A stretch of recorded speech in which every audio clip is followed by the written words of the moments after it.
So in addition to helping people with the application of the technology, a coach also helps them market the technology.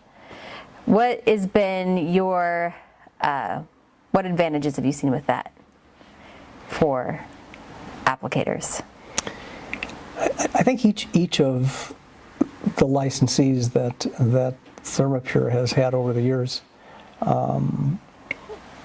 has had different business models and different clients. So what we've done to support that is really create documentation for, say, specific industries or specific markets. An example might be a licensee whose target market was schools and did a lot of work in the schools. So we would put together supporting documents that showed them how the technology could be used in schools.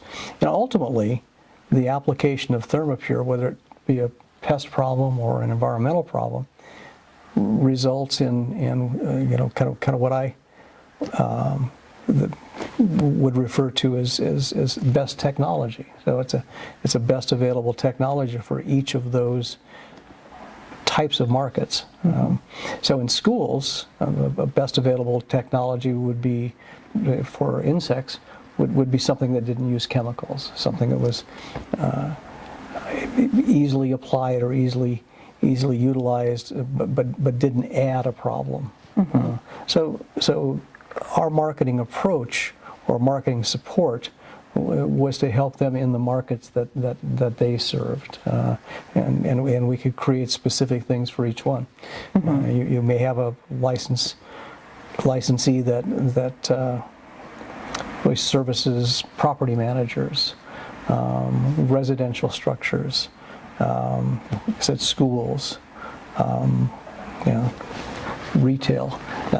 So how do you take this technology and really create the best application of it for that particular market? And there's quite a variety of markets that they can go after. Absolutely. Yeah. And then we've also produced a lot of science to back up what we say in these marketing materials. Why don't you tell us a little bit about the science that has gone into ThermaPure?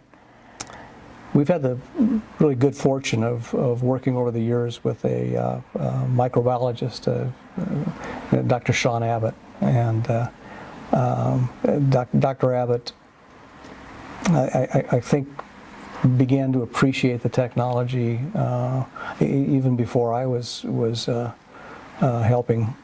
And what Dr. Abbott did initially, we took samples of, I think, on termite jobs. We took bacterial samples, and it had nothing to do with the termite job.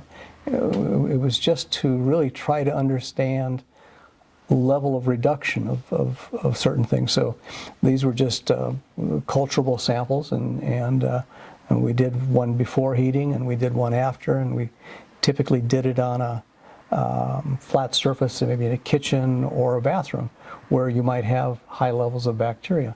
And we collected years of those. Then, I think it was in 2010 maybe, we had Dr. Abbott do an actual series of testing of bacteria and trying to understand what structural pasteurization actually did in a structure. And so he did that. That ultimately ended up in a publication. Dr. Abbott presented this before the Indoor Air Conference in, I think, 2011 in Austin, Texas.